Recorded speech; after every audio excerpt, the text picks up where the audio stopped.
78.6 FM, Yomaton. Positive vibes of Winston. Hey, it's good to be back, man. I just want to make sure that my teammate knows I got music playing. I hear music in the background.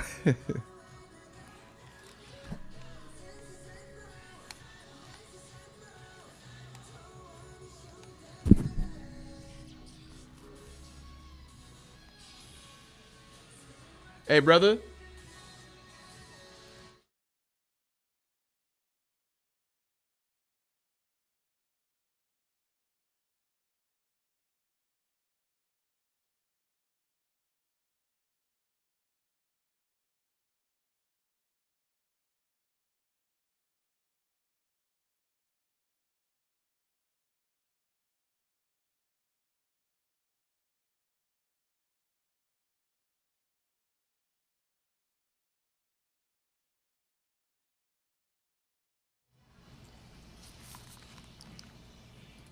Arigato gozaimasu.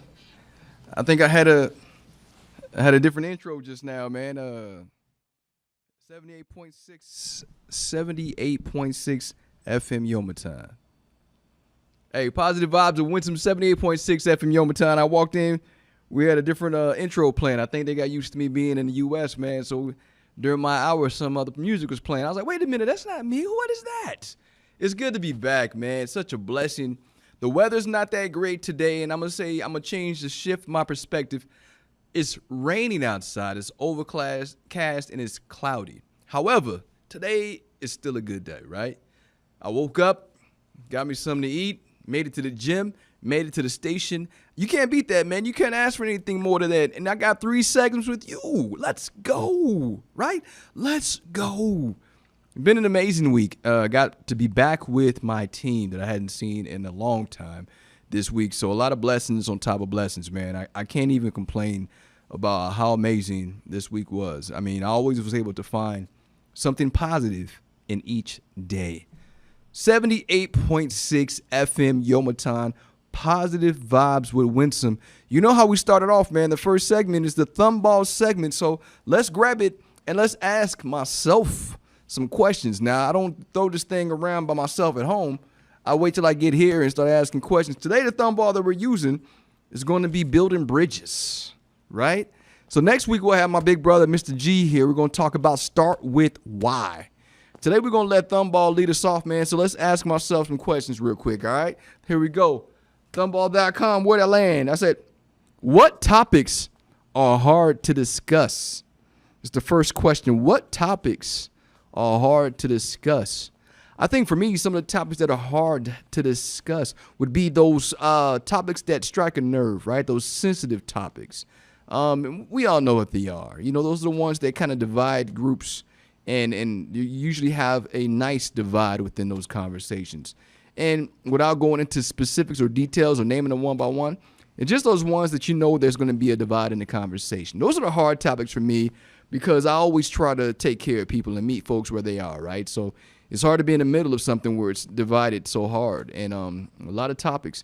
I guess an example would be the Chris Rock and Will Smith shenanigans this last week, right? At the Oscars. The world was split on that. Half the people I know were like, hey, Will was defending his woman. And the other half were like, there's no reason to have assaulted Chris Rock. Me personally, I think the whole thing was staged. I mean, I'm just saying, realistically, it's a win-win for both gentlemen, right? Win-win for both gentlemen. Will Smith diminishing masculinity and my man Chris Rock about to go on tour, sold out now. It was a win-win. Y'all can call it whatever you want to. This is an Oscar award-winning actor. And I love his movies. I love everything that he's done. I'm a huge fan. I used to call myself Mike Lowry when I was in my old career field back in the day. So I love Will Smith. But I honestly think, realistically, if this was what it was, it's really sad. But I think it was staged. This is me, right? We're moving on to the next question. Again, divided. The world was divided on that one, right? Everybody who saw it. All right, next question. Do you feel safe to disagree? Yes. I think some of the best conversations, some of the best discussions, some of the best topics are the ones that you can choose a stance, like we just mentioned a second ago. So I'm not even going to count that question. But I think it's really a great thing to provide a different perspective, different feedback, and different information when you're talking about anything. So the question is, do you feel safe to disagree? Yes. I'll disagree if I don't think something's right. I'll disagree if I don't think something is cool. I'll disagree if I'm on have a different perspective. I don't have to agree just because someone else does, right? All right, that's a freebie. I got two more. And this one is, are white lies okay? Why or why not? I'm going to tell you about this question. Now, I love that question because we asked it in class. I think it was the week before last. And the funniest thing happened. All right, so I'm teaching a class. We had about 30-some folks there in attendance. I brought along a team with me. One was one of my teammates from a different program, and she brought her daughter with her that day, which was, it's cool. Bring your daughters. At the end of the day, we're teaching the class. Your daughter gets to see mommy teach, right? So in this group, this question comes up. This thumb ball was thrown around. It was hilarious. So one of the young ladies got that question. Is it okay are white lies okay? Why or why not? And her answer is yes, white lies are okay. It's like telling a kid that Santa Claus doesn't exist. It doesn't hurt anybody. It gives them hope. The funniest thing happened. The little girl at the other end of the room that came with her mom didn't know that Santa Claus wasn't real. Oh my gosh, man. She goes, Mommy, Santa isn't real? And the whole room was hilarious. I mean, everybody's rolling. The girl felt bad for answering the question, but I was like, you didn't say anything wrong. It was awesome. Poor baby. We gave a little girl air hugs, and the mom said she's fine. It was the craziest thing. That question's one of my favorite questions on this ball. All right, next question. Oh, I didn't even answer it, did I? I told a story. Do I feel white lies are okay? I don't think lies are okay. I think in that scenario, when you're providing hope to someone, I wouldn't say that's a white lie. I think that's one of those things, I guess you can call it that.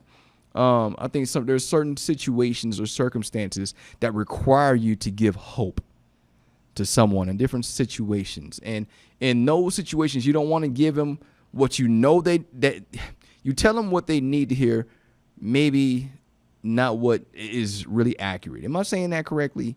Let me go back. Santa Claus was a good example. Somebody who may not be able to achieve something, but you still tell them you got this, right? Because they're fighting for it. They know there's still a possibility, but there's always that chance. And the feedback you give them, you don't want to discourage them before they go and do it. So if that's what you consider a white lie, then yes. Other things, I don't think lying is right? I try to take that off the table, because trying to circle back and try to fix a lie that you told, it just kind of builds and compounds upon itself. Life lessons learned. Lying is not okay in my book. So I answered it without answering it, right? All right, here we go. Next question. I flip it around. What is active listening and why is it important? So I guess I pull back from my old career field as an OSI agent, Office of Special Investigations, working narcotics and interrogating people. You read everything. Active listening isn't to just listen to the words they're saying, but what their body does. How this makes that person feel, how the topics, discussions, conversations make them shift, what their body's doing. Are they sweating? Are they blinking? Do they have a tell? So active listening takes on a whole different level for me, and I catch myself sometimes not reading people now, because as times pass, it's kind of hard for me not to go into old habits of reading people. So my conversations are completely different than a lot of people I know, because I'm watching everything you do. Not just what you say, but what your body's doing when you say it, what your eyes are doing. And sometimes people may not be, I have a tell. I'm not going to tell you what it is on the air, but I have a obvious tell when someone is what I will call getting under my skin. I have an obvious tell. If my friends are listening, I wonder if you know what it is. My body does something specific when someone is aggravating me, and I'm holding it in or holding back or reframing from saying some things. I have a tell. Hey, I'm human, right? We're all human, and we all respond to things differently, and mine is pretty interesting. All right, next question. The same one, active listening. Throwing it back up. Describe the last time you said, I'm sorry. The last time I said, I'm sorry, and I think I felt really bad, was because I kind of cut somebody off. And when I say cut somebody off, I'm not talking about driving. I kind of cut somebody out of my life. I'm one of those people that, I live by what I tell you. Eliminate people, places, and things that are distracting me from reaching my goals or my vision. So I had cut somebody off, like, without explanation, without story, without conversation. Done. Deleted, blocked from every access to me. And the person wasn't, of course, in close proximity. I happened to run across this person in person, and they asked the question, why did you block me? And again, what do we say about white lies? I don't like white lies. I was just saying, hey, man, you just had two different vibes. It wasn't nothing personal. Actually, it was personal for me because I'm very, very careful of who I allow in my circle and in my business. So I cut you off because that's just what I do when I feel like I don't know if we vibe right together. And that person was like, "What? Well, can you explain what I did?" And when I explained it, because, if you ask me man to man or woman to man, whatever you want to call it, why I cut you off, I owe you that, right? I owe you that conversation. Here we are. Bam. So I told him. And he was like, man, you kind of misinterpreted my intentions. And when he explained his intentions and, I gave him that opportunity to say his piece. I said, you know what, man, I'm sorry that I interpreted it that way, because honestly, I didn't waste my time to ask any questions. I just moved. And so that was the last time I said, I'm sorry. I apologize. I'm sorry. Hey, let's let bygones be bygones and reset from this point on. Now I work on my communication skills, right? I don't waste energy. And I'm very, very protective of my energy, where I put my strengths, my time, my feelings.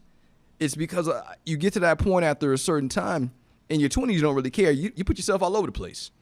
In your 30s, you start realizing how much damage you did to yourself mentally, emotionally, physically in your 20s.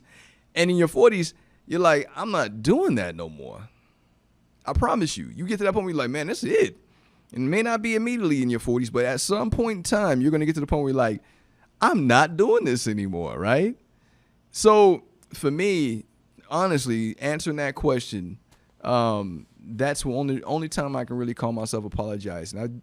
I've done a lot of loving on people, but I haven't had to apologize a lot lately. And I'm grateful for that. And the energy I put out there in the world, I haven't given myself or put myself in a lot of situations. I'm so grateful that I haven't had to where I've had to apologize. In the past, yes. In the present, no.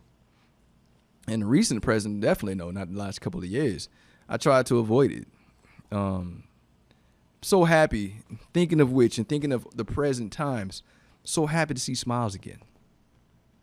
I was miserable not being able to give hugs and see people smiling because they were hiding behind that mask. And I'm so happy that here, especially in certain places in Okinawa, we don't have to worry about that. Even if it's from a distance, 5 feet, 6 feet, I don't care. Seeing a smile gives me energy. I told the team that I'm working with right now, I said, hey, man, thank you for ending my week with smiles and positivity, because it charges me. It charges me up for the weekend. It charges me up for that evening. It charges me up for whatever comes next, because I know that my previous experience was positive, right? And you take that into the next experience. And I want people to understand how powerful positive energy is. I want you to understand how powerful a positive mindset is. I want you to understand how powerful positive psychology is. And a lot of people don't realize even what I'm speaking of when I say positive mindset, positive psychology, positivity, positive energy. It was crazy right after the Will Smith and Chris Rock situation happened. The motivational speaker William King Hollis was, with us. He was on the air at Kadena, and we were interviewing him. And one of the things he mentioned was something negative happens, you get 1 million, 1 trillion, 1 billion likes on it, attention, conversations, comments, reactions all over the place. But measure that to something positive, extremely positive. You don't get the same energy. You don't get the same reactions. You don't get the same responses, because people veer towards negativity. We'll talk more about that when we get back.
.6 FM Yomata. I just jumped back in there. I didn't even take my time throwing that back. Let me do that. Bam.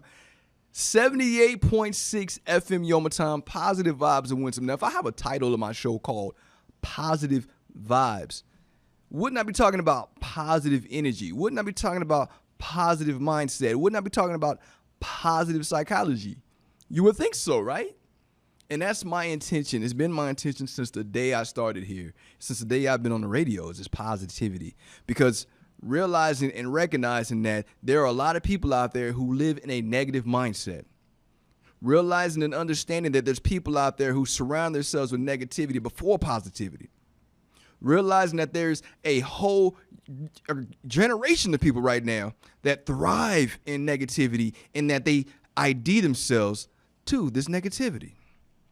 So if you want to do a shift, I might start with one person. I might have that one person who had been thriving in negativity, who created their identity in a negative mindset, blaming their trauma for who they are versus trying to create a new identity, trying to break generational gaps. If I can affect one person, someone who may have been the hardest to reach, the hardest to catch, the hardest to reset, then I know that person can have the same effect on somebody else if their mindset shifts. So you ask the question, why do you get up every weekend and plan for episodes like this? Why do you get up and think about other people? Why do you get up and what charges you to want to change others? Well, listen, I got kids in this game. And when I say this game, I mean this game of life. I got young ones who are growing up. I don't want them to live in a world that thrives on negativity and everyone's attention shifts towards the most negative thing that's happening, and that's what gathers everybody's attention span. I want kids to see the joy in positive things. I want my children to grow up and see smiles. I want my children to grow up and understand that positivity isn't the only option or the most popular. You see, there was a few years ago where I'm watching movies and I saw this shift in the movies from having such a love and appreciation for heroes to where we wanted to understand the villain, to where we wanted to side and empathize and sympathize with the villain. See, I watched this happen, and this is a kid who grew up watching and reading comics and watching comic book movies and who grew up doing all of this, writing stories myself, interviewing the actors, and loving the thought of a person with a pure heart that wants to save and keep humanity safe and protect others from harm. And that was beautiful to me growing up. I wanted to be a hero. Now we're growing up in a society and in a generation who is really truly glorifying the anti-hero and or sympathizing and empathizing with the trauma of the villain. Now, let me tell you something. I know I can't speak into an audience who is now living in today based on a thought process of yesterday. I get it. But all I'm saying is where we are in 2022 when it comes to positive energy, when it comes to positive mindset, and when it comes to positive psychology, we're a lot of years behind, where we should be. We shifted. We changed. And let me tell you something, man. There's nothing wrong with being positive. I asked the question, I'm doing the coaching. Now that we're back, we started the coaching real big. And I asked the question to someone. I said, tell me something good about your day. I'll wait. Person couldn't think of nothing. I said, hey, so you telling me you woke up this morning, you got through the day, you had breakfast, you came to work, and there's nothing positive about your day? Nah, can't think of nothing. I'll wait. Gave more time. Said, hey, so you telling me you got through the day. Now you're about to go to lunch. You got to sit down with me and talk about positive energy, and there's nothing good about your day?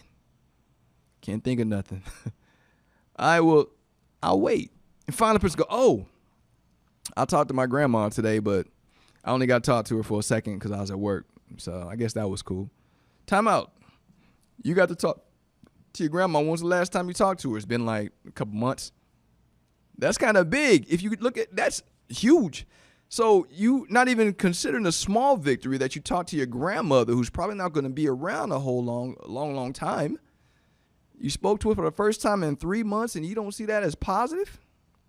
Well, I guess when you think of it that way, no, I don't want you to think of it my way. I want you to see the positive in it, the positivity, the energy behind it. That's beautiful. I got to speak to grandma, and I haven't talked to her in 3 months. Tell me something else that was good about your day. Well, I guess, I had breakfast. Okay, what'd you eat for breakfast? Well, I had an omelet. Do you like omelets? I love omelets. And you had one today? Yeah. Well, there you go. You had one of your favorite breakfasts. You see, we're so quick to dwell on the negativity of our day. We're so quick to dwell on negative instances, negative situations, negative people. We dwell to where we get stuck in the negativity. And I know we talk about negativity bias and people who shift towards negativity first, but the whole reason I'm here, the whole reason I wake up and do this, the whole reason I get out of my house on a Saturday, even in the rain, to come talk to you is because I need you to hear me when I tell you it's okay to shift. It's okay to be different. It's okay to be positive. It's okay to care. And I'm not telling you to care to the extent that you're not taking care of yourself and you're leaving yourself on guard and you're taking all these body blows of life and people just taking your kindness for weakness. No, definitely not. If you didn't hear what I said in the first segment, I cut people off in a heartbeat as soon as I think somebody's taking my kindness for weakness. I'm not telling you to do that at all. By any means necessary, protect your peace. And I love that line because it's so true and there's so many different ways you can do it. So many different ways that you can protect your peace. So if you haven't been doing it, it's that time to start. 78.6 FM Yomitan, positive vibes of Winsome. We're talking about positivity. The name of my show, positive vibes, positive energy, positive mindset. And what else did I tell you? A positive psychology. Positive psychology is looking at things and looking at the positivity in things, the good in life. Looking for the good. And I'm telling you, I've been talking to people who can't find one good thing about their day. They choose not to find something good about their day. What do you mean they choose? Maybe they're just a negative person. You don't think you have the option every day to get out of your own head? You don't think you have the option every day to choose to be positive? To choose to chase something positive, to look for the good in your day? Do you go home at night, if you're listening to me right now, do you go home at night and do you write down something good about your day? I don't know how many journals I got at home. You can ask people that know me. I carry a notebook around with me everywhere I go. So I'm sure I got about 10 books around the house. One of them is dedicated to writing down things I'm grateful for. Why is that important, Winston? Why do you write down things that you're grateful for or something great that happened to you during the day? Let me tell you something, man, because that means that I'm going out there chasing the good, not dwelling on the negative. That means that when I wake up in the morning, I'm not like, I got to go do this again. No, I'm like, okay, let's go. I got another day to change your life. I got another day to make an impact on somebody's day. I have another chance to make something and do something or say something that matters. You see, when you change it, you shift the way you approach your day. You shift the way you approach people. You shift the way you do things. the way you see things. And what do I tell you? When you change the way you look at things, the things you look at change. When you do that, when you're able to do that, you are now changing your mind. When you can change your mind, you change your heart. When you can change your heart, you change your life, right? Or you can interchange that. When you change your heart, you change your mind. When you change your mind, you change your life. See, there's things about it, what we think is who we are and what we are, and we're set. No. You have the capacity to be anything you want to tomorrow. You are not stuck, and you are not forced to be the same person tomorrow that you are today. You can be better. Just like today, I choose to be better than yesterday. You choose to be better than you were before. You choose to make that statement every day you grow up, or wake up, every day you wake up, that you are here to love, to care, to change a life, to save a life, to make a difference in somebody's life. And more, even if it's just you in a one-man shop, what are you doing to change your own life in a positive way? And nobody's watching me, man, so I'm just going to do what I do. No, there's always someone watching you. You are watching you. Your character is watching you. Your life is your movie. So when you're going through and you're making decisions and you're doing different things, you are watching your own movie be written. I told someone this week, I said, let me tell you something. Stop giving people that much power over you. Please. Stop allowing people to dictate what you do next. You determine what you do next based on how you want to interpret what just happened to you. You are writing your own book. You are directing your own movie. Stop giving people that much power over you emotionally and leasing up space in your mind mentally to where they're directing your own movie. And another question, how in the world are you directing a movie, your movie, and you're not the star? You're not the hero. You're not the survivor. What movie are you writing? Where's the self-love in that, which we're going to talk about in the next segment? What movie are you writing where you're in your own movie and you're not the main actor? There was a Scrubs segment, a script, real quick. It was a little snapshot. Whenever JD thinks, he looks away, right, to the top left, and he'll just do like a little flash, whatever he's imagining. He's hilarious, by the way. If you guys haven't seen Scrubs, I love that show. And on one of those, he imagined himself as Robin in Batman and Robin. I thought it was so funny because even he said it. Why am I the sidekick in my own thoughts? And then Batman, who was played by his friend Turk, it goes, Donald Faison, he goes, well, it could be worse. You can be the butler. And then the panel's back to him. Now he's Alfred. And he's like, thank you. So, why would you be directing your own movie, your own thoughts, writing your own story, and you are not the main character, the hero, the survivor, the one who overcame, the one who fought for what was right? Why would you want to write a different book than that? It's because society has told you that it's okay to be negative.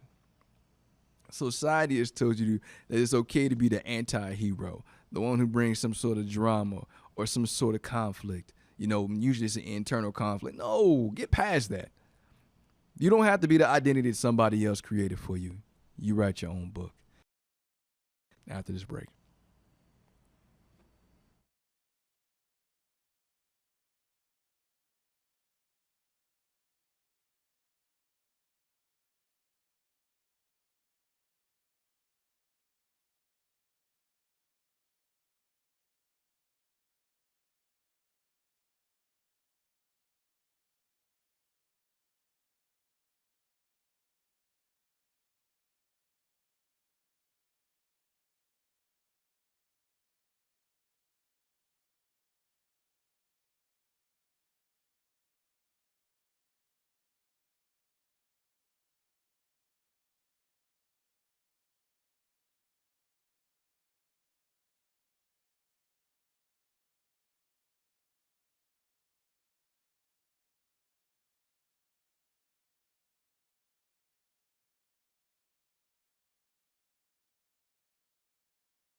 Yeah, a little phase in that time. You saw that real nice and smooth. 78.6 FM Yoma time. We're talking about positivity, right?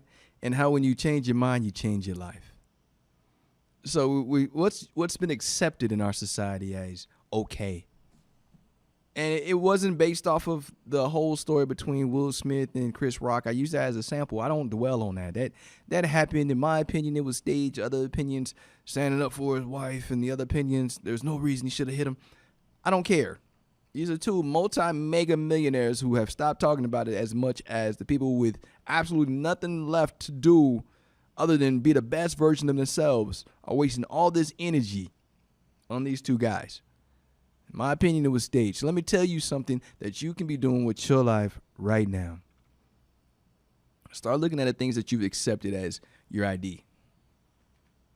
Hey, Winston, what do you mean my ID? Stop looking at things that you have accepted as who you are. This is just who I am, the way I do things. I heard someone tell me, and they couldn't even talk about themselves as far as their personality. They kept using a color. I'm of this, I'm of that, because its color was directed towards attributes in their personality and the way they do things. I was like, that doesn't tell me who you are.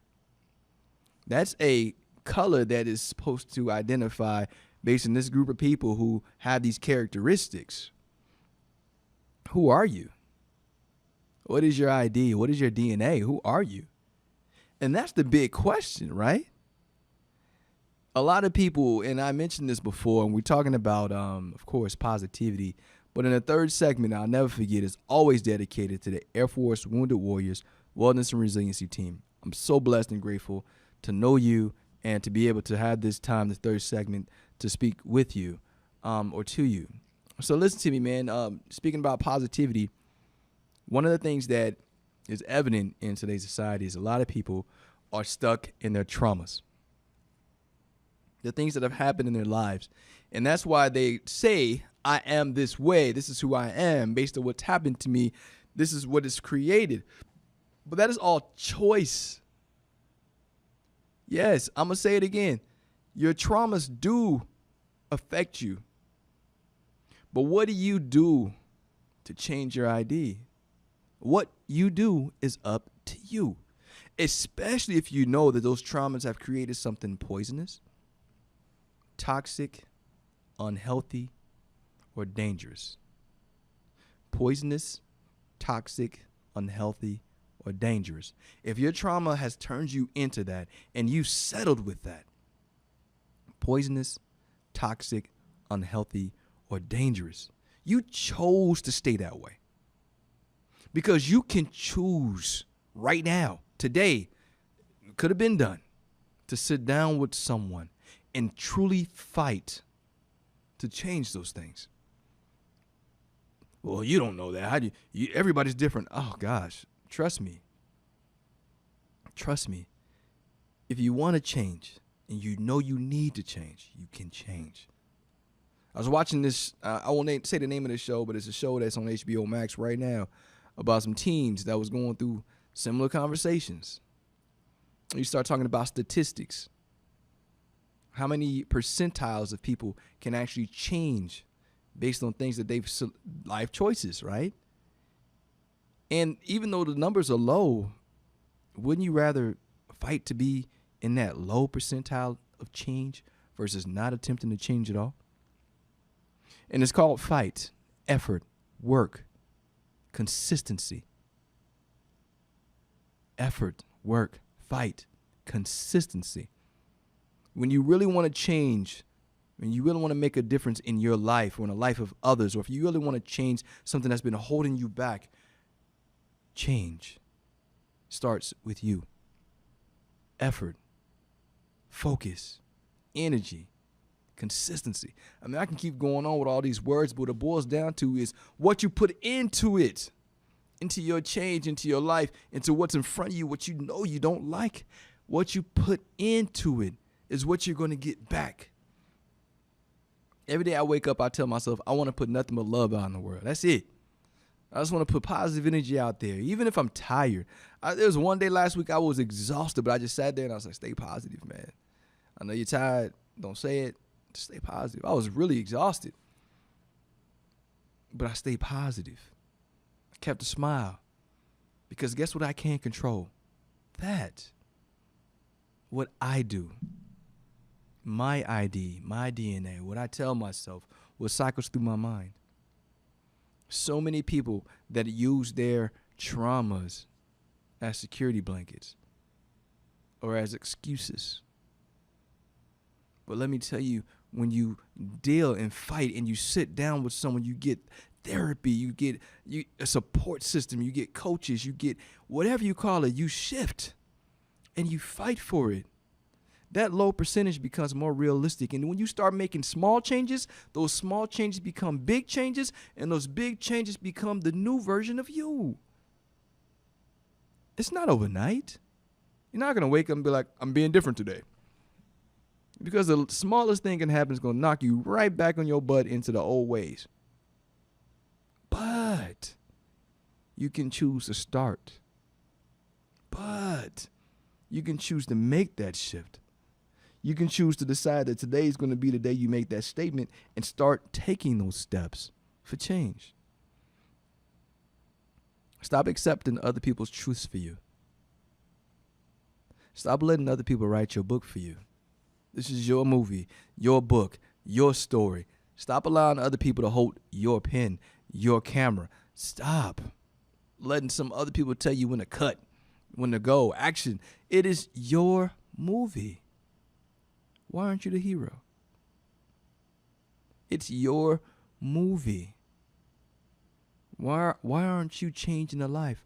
Why aren't you directing traffic? Why are you still a sidekick in your own movie? Or why are you the villain in your own movie? Why aren't you the main character and a hero? Not just to yourself, to those you care about, but to those around you that look at you and they're watching you. Why aren't you a hero? What's wrong with that? What's wrong with being a good guy? Good girl? Good person? What's wrong with that? What's wrong with resetting your life and saying, today, I'm going to change the way I approach people. Today, I'm going to change the way that I see things, change the way I look at things. Today, I'm going to try to look for the good. Today, I'm going to fight for the best version of me. Today, I want to be that role model. Today, I want to be the hero in my own movie. Today, I want to write my own book. Listen to me. You can. It's that easy. Start today. Start now. When you wake up, have a plan. Tonight, write down all the things you don't want to do because you know it's not right. Toxic, poisonous, dangerous. Listen to me. All those things, all those people that you see that just seem like they're just negative all the time. There's a reason. And a lot of the time they choose to keep that as their ID and hide behind traumas. Not minimizing traumas by any way, shape, or fashion. Never would I minimize somebody's trauma because it's damaging. It creates damage. It creates, in a lot of people, some irreparable damage in some circumstances. But it doesn't have to create your entire identity. And then there's ways that you can also overcome the stuff that's irreparable. There's a way that you can manage those things that are irreparable. Trust me, folks in this segment can tell you from firsthand experience there's a way to manage some irreparable brokenness or irreparable. Let me tell you, you can fight back. Second and third segment. Positive energy, positive vibes, positive mindset, positive psychology, right? The science behind it. You change the way you look at things, the things you look at change. The science behind it. When you focus for the good, focus on the good, look for the good, chase the good, always identify something good, learn the lesson, apply the lessons, come back stronger than before, right? I tell you this all the time, and I'm not doing this segment to be like, hey, yeah, I'm just going to speak positive. No, I'm trying to tell you from someone who's had to force themselves to see things differently. Not because I was given anything or because I was blessed with someone, because I was winning, but when I was losing at my worst and when in the darkest of days, trying to find a lesson. How did I get here? How do I change this? How do I learn from this? What's my story going to be? What's my movie going to be? And I'm not talking about a Hollywood blockbuster. I'm talking about the movie that you see every single day that you wake up in the morning and start your day. That movie. And everyone around you has their own movie playing, and the only movie that you should focus in on is yours. I had a wonderful talk right before this show. One of my friends I hadn't spoke to in a long time. And she said, hey, man, it's crazy. We could run our own race, pay attention to our lanes, and then always meet each other at our finish lines. It's like time never passed. And when we had the opportunity, we cheer each other on when we see them running, right? And then you have that person in the stands that's cheering for you. Woo! Someone who sees your potential. Someone who sees your fight. Someone who sees your struggle and how you overcame it. Those are the people you want to keep around. If you haven't listened to anything I've been saying this entire time that we've been speaking on this show, listen to me. In this third segment, it's been about what is wrong, what is the problem with being the hero in your movie. And not the anti-hero, not the villain, not the hero even though you're doing negative things. No, the true hero that sets out to do what's right, to take care of people, to put your heart in your sleeve. And again, I'm not telling you to sit out there unprotected. I'm not telling you to sit out there and allow people to take your kindness for weakness. No, always keep your guard up. You learn from your lessons in life what you will and will not accept. And it's like I told you earlier, I eliminate people out of my life all the time because I need to protect my peace. How do you do that and still maintain positive energy, positive attitude, positive mindset? Look for the good. Be grateful. You have to start looking at things differently, approaching conversations differently, seeing people not because you expect you in them, but because you're giving them the grace to be who they are before you make decisions about them, before you say the wrong thing to them. Stop defining yourself as a color. Green, blue, yellow, red, purple, pink. I don't care what color it is that identifies your personality traits or the group of people. Stop identifying yourself as a color and start trying to figure out what your ID is. Who are you as a person? Don't lump yourself in with everybody. That's not your DNA. That's not your ID. That's not who you are. Take a step back and understand something. You are unique and you are wonderfully made. You are one of one. There's only one of you. There's no carbon copies. There's no another you. Everybody says I got a doppelganger, but even if somebody lived exactly like me on the other side of the world, they haven't lived my life. They haven't lived your life. They haven't lived your story. They haven't suffered your pain. They haven't had your victories. They haven't achieved your greatness. They don't have that same fire inside of them that you do. They don't have that same motivation, that energy to go get it that you have. They don't have the same mindset you do. They don't have the same energy that you have. They don't get up in the morning and say, I'm going to get this like you can. They don't get up in the morning and say, I'm going to change somebody's life. I'm going to make somebody's life better. And more than anything else, I'm going to be the best version of myself today. They don't get up like that, but you can. Because this is your life, your movie, your story. You hold the pen, you say cut, you direct traffic, and this is your opportunity to be the hero. Start now. You be the hero in your own story. Stop being the sidekick. You be the person that makes change, that is positive, the person that helps someone else get through struggles, the person that navigates through that journey so you can help somebody else get there once you've got to the other side. You are loved, and there's absolutely nothing you can do about it. 78.6 FM, Yoma Time, Positive Vibes with Winsome. We'll see you next week with my big brother, Mr. Garricky. We're starting with why.